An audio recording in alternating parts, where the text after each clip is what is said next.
Hello, this is Michelle Brown with the Career Development Center, and today we will discuss how to prepare your resume for the Internship and Job Fair that is coming up next week.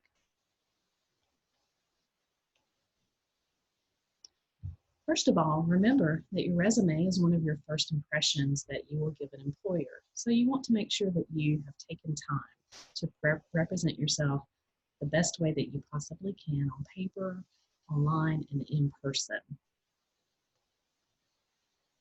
Let's start with the beginning. You want to have a professional, clean heading for your resume. Your name should be the biggest words on the page, and you can play around with your heading and add some underline, and you can add hyperlinks to the information so that an employer can easily get in touch with you. You can hyperlink your email address, and also if you have a LinkedIn profile that's up to date, you can add that on there as well.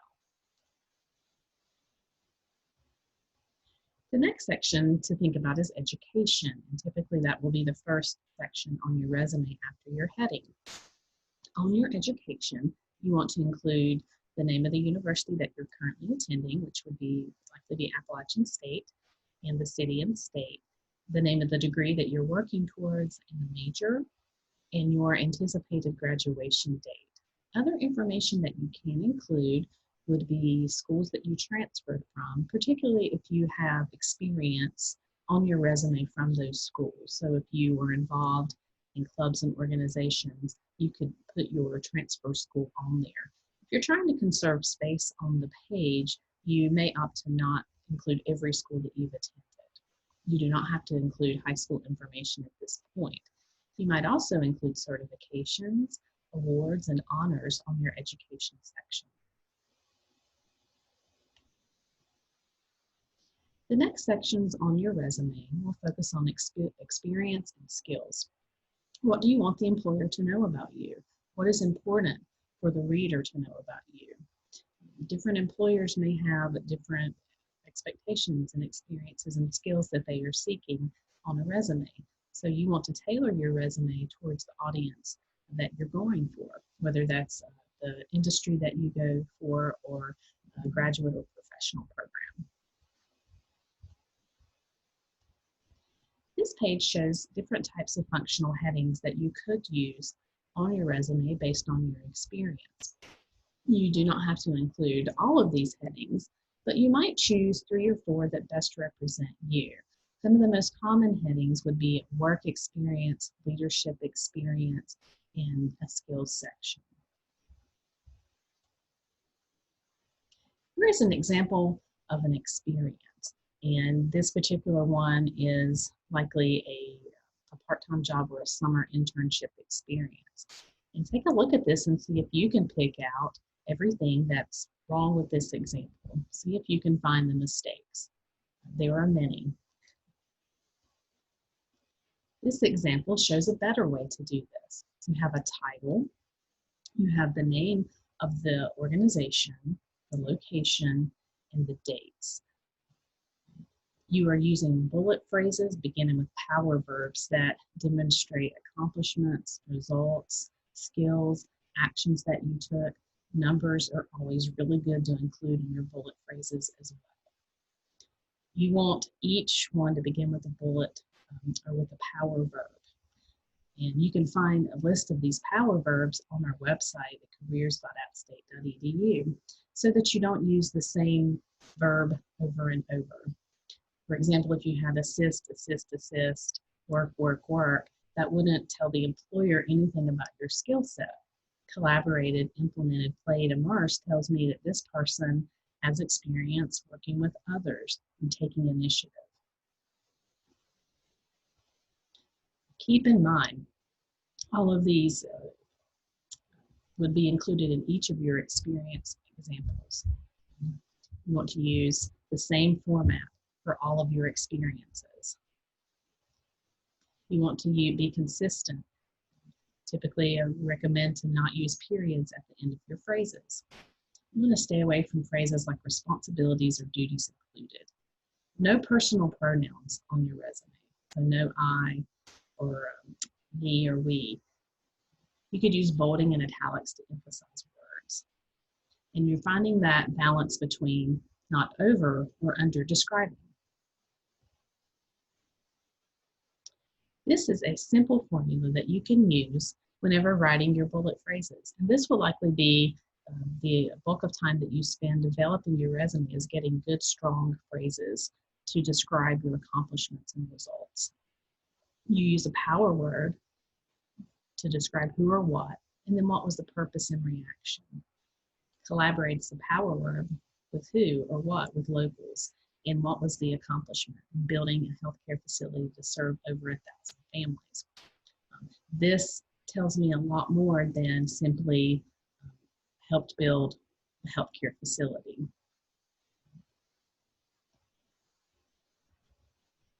Here are different types of experiences that you can include on your resume.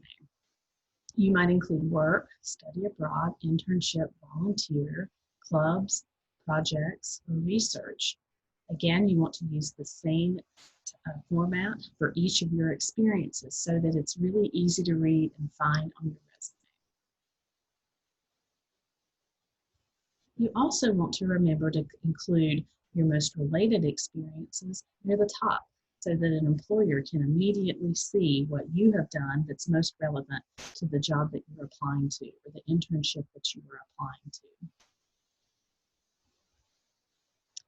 Another section that you might have on your resume is skills. A skills section would often include those skills that maybe you did not have a chance to highlight in other sections, such as experience, or if you want to draw the employer's attention to a special set of skills that you have that are most relevant to the position.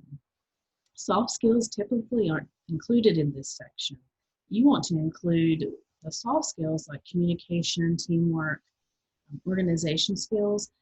A better place for those might be in your bullet phrases with your experience sections. So you're demonstrating the skills that you've developed as part of work or leadership or volunteer that you've had. Skills such as technical, language, any kinds of graphic media skills, those would all be great for a skills section. One way to find out the type of experience or skills an employer is looking for is to take a job description and put it into Worded Out. This will make a word cloud with the largest words being ones that are repeated the most in the job description. It would look something like this. This would tell you these would be words that you would want to include in your resume. Let's talk about format and layout. You will likely spend some time getting your resume to look the way that you want it to. This doesn't mean that it has to have color or be in a design format unless that's potentially the industry you're going for, but you want to have a nice, clean, crisp, easy to read resume, one-page resume. There are some templates that are okay, but in general, type your resume out in a Word document is fine, or a Google Doc. You want to use kind of a traditional conservative font, not ones that are fancy or italicized, because those are hard to read. You can extend your margins out to 0.5 on all sides to make room. You want to avoid big blocks of white space. No overcrowding, so do not make your font really small, especially if you're handing it out in person. You want to opt for about 10.5 or 11 size font. And careers.appstate.edu/resumes and cover letters will give you some samples of how to do this. More information on format and layout. We discussed using bullets.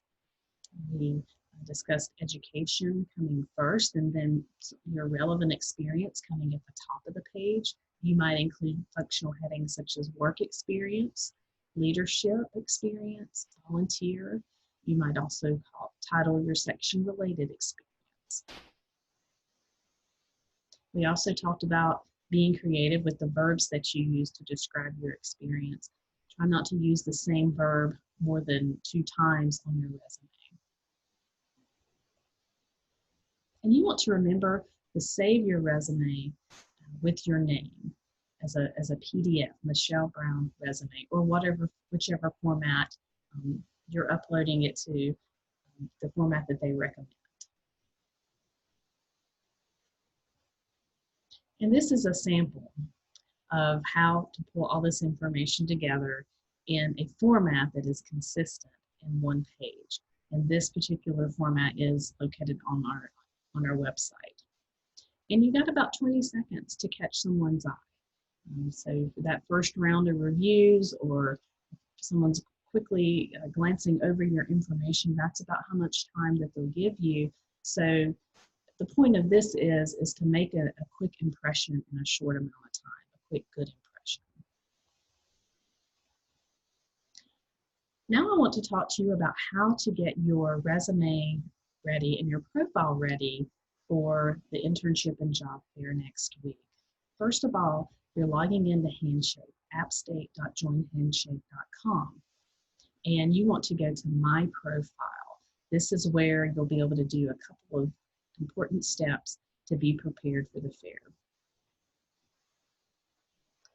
On your profile, you have a chance to write a little bit about your journey, and this is a section where you might include information such as the degree that you're working on, maybe a bit about that degree and what you've learned, and then a little bit about an experience or two that you've had that makes you marketable for the industry. You want to let them know what you are looking for, what types of jobs or internships you are seeking. The profile will say 100% complete when you've completed all the steps that they've asked you to do to complete your profile. This is important to do because you want employers to be able to learn a little bit about you. The next part under your profile that you want to look at is settings and privacy. You want to have a community setting when you're ready for your profile to be viewable by employers, and also when you're ready for your resume to be viewed during the Internship and Job Fair. That will be important because that is their way of seeing your information about you.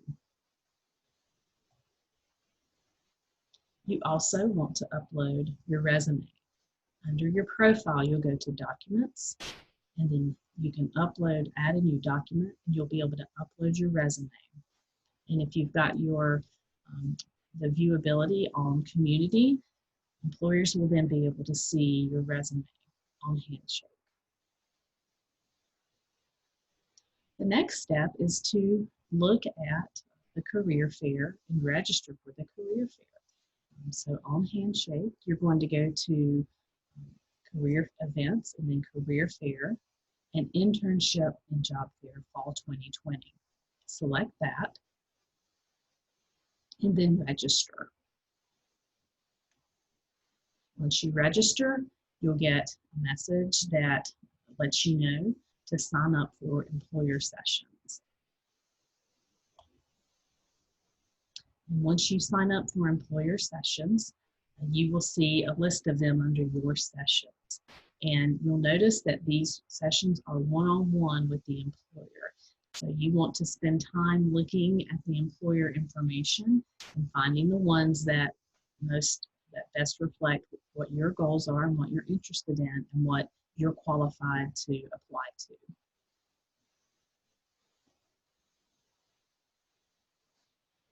This page shows you how to go about researching employers and reviewing their internships and jobs. Look at their information on Handshake.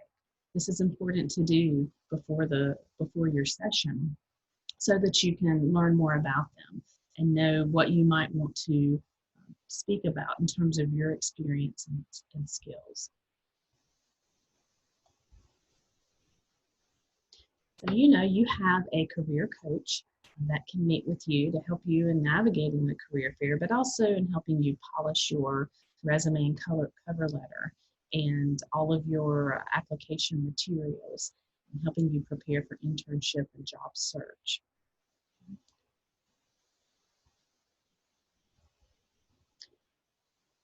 Thank you for joining me for the resume and internship prep for the Internship and Jobs Fair.